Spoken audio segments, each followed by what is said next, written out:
Hello everyone, this is MD Tech here with another tutorial. Today I will be showing how to use the Java plugin in Google Chrome since the release of Google Chrome version 45, which came out earlier this month. Basically, the Chrome browser has cut support for NP API plugins, and that virtually makes Java unusable in Google Chrome.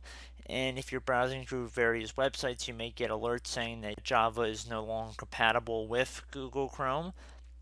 So I will be showing a workaround for this within the Google Chrome browser. But before I do this, I should also state that there are other browsers that you can use Java for with the most up-to-date versions, and that would be Firefox, Internet Explorer, or Safari. Safari on Macintosh. I don't believe Safari is still kept up to date on Windows computers, but it's still giving people some different options here. To get Java working in Google Chrome, we want to go on Google.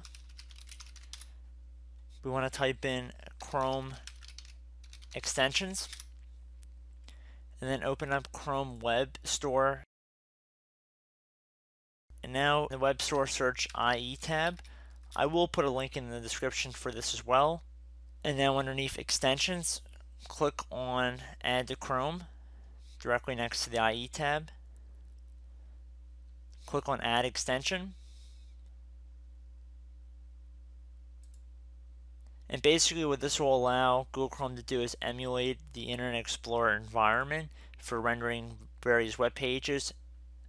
And this can be good, particularly to help load older pages or pages that require Internet Explorer. So we're going to open up this download that just downloaded on our computer here. We're going to click on Run.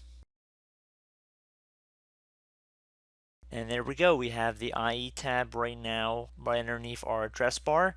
So if I navigate over to our Java page to see if Java works on this computer, we see that we're getting a completely different pop-up here saying just to check to find out-of-date versions. So we're no longer getting anything saying that Google Chrome is no longer supported. So I hope this video helped you out, guys. Just disable this extension if you don't need to use Java at any given time, just to improve browser performance. But other than that, everything should be good. So I will see you in the next tutorial. Goodbye.